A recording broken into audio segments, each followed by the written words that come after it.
Good morning students. This video is from RED group of schools. It is based on English grammar topic verbs. This video will be presented by English teacher Mrs. Renu Gulia. In this video, we will discuss verbs, its types, transitive and intransitive verbs. Before starting today's topic, let's quickly recall 8 parts of speech in English which we have already learned. These are noun, pronoun, verb, adjective, adverb, preposition, conjunction and interjunction. In this video, we are going to discuss the most important part of speech, that is verb.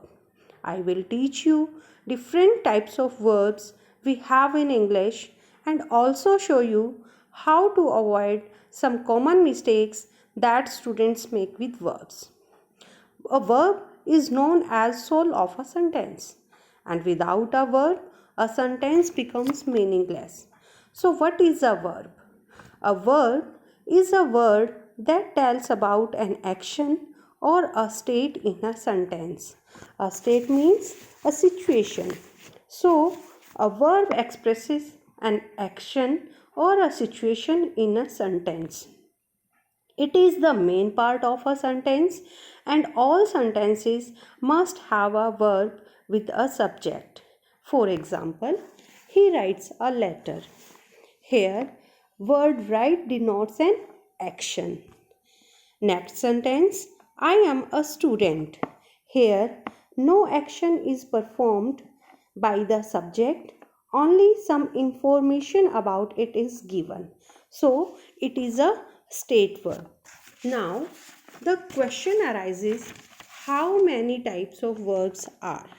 Students, there are different types of verbs as action verbs, stative verbs, transitive and intransitive verb, helping verb and main verbs, finite verb and non-finite verbs, regular and irregular verbs.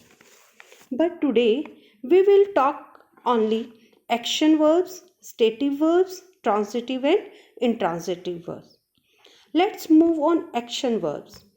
Action verbs express what action a subject is performing, has performed or will perform. Words run, dance, slide, jump, go, stand, etc. are example of action words. Read the sentence. I run faster than David. Next one, children play in the park. Here, words run and play describe physical activities of running and playing. So these are action verbs. Next is stative verb. A stative verb is one that describes a state of being. It includes a state of feelings and emotions, showing possessions, relations, mental states and activities. These states of being are often temporary.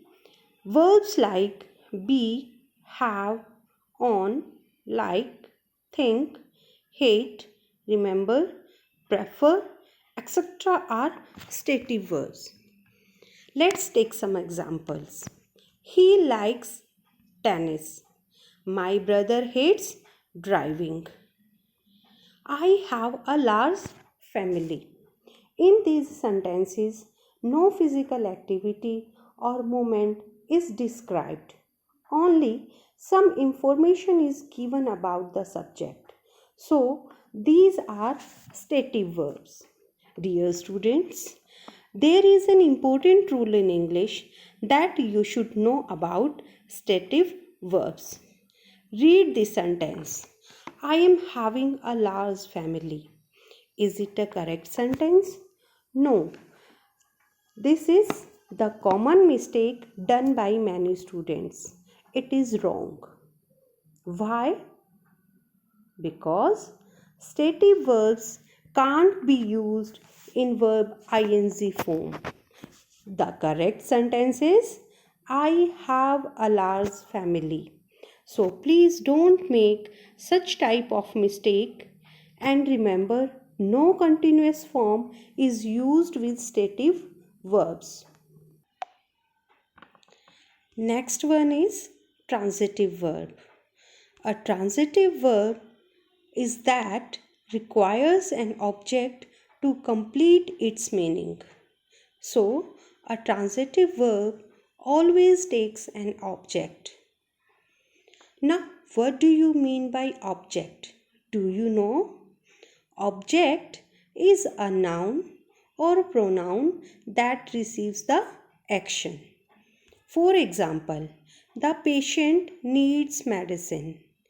In this sentence, subject is the patient, verb needs, object medicine. Here, the word medicine gives answer of the verb needs in sense of what. The patient needs what? Medicine. So, it is the object of verb needs. Let's take another example. Parents love their children. In this sentence, parents, subject, love, verb, their children, object. Their children give answer of whom or who in respect of verb love. So, their children is object of verb love.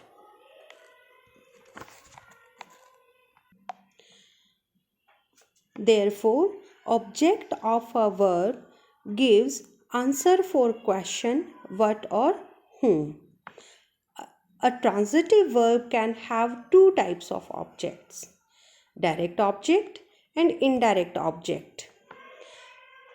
Direct object gives answer to what question, and indirect object gives answer to whom question. Let's take another example. Mother gave me a glass of water. In this sentence, verb gave has two objects.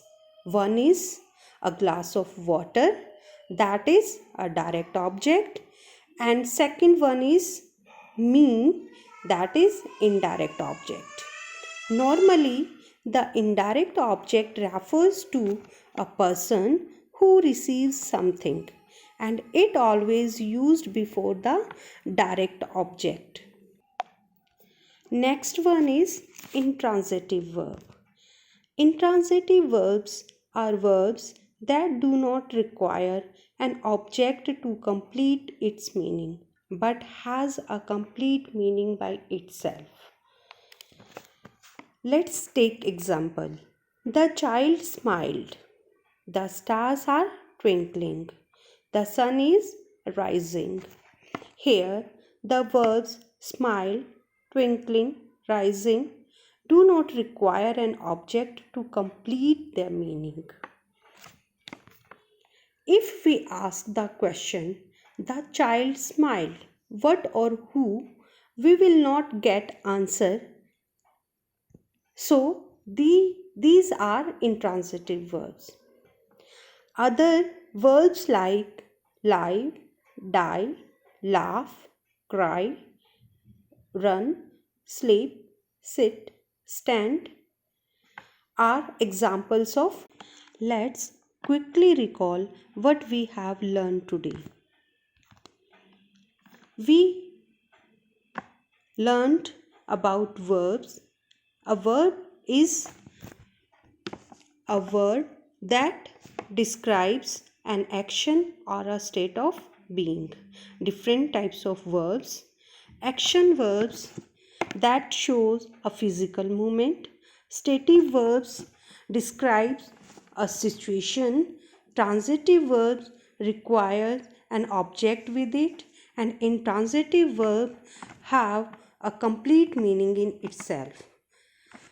Other types of verbs, students, we will discuss in next videos. Till then, thank you and have a nice day.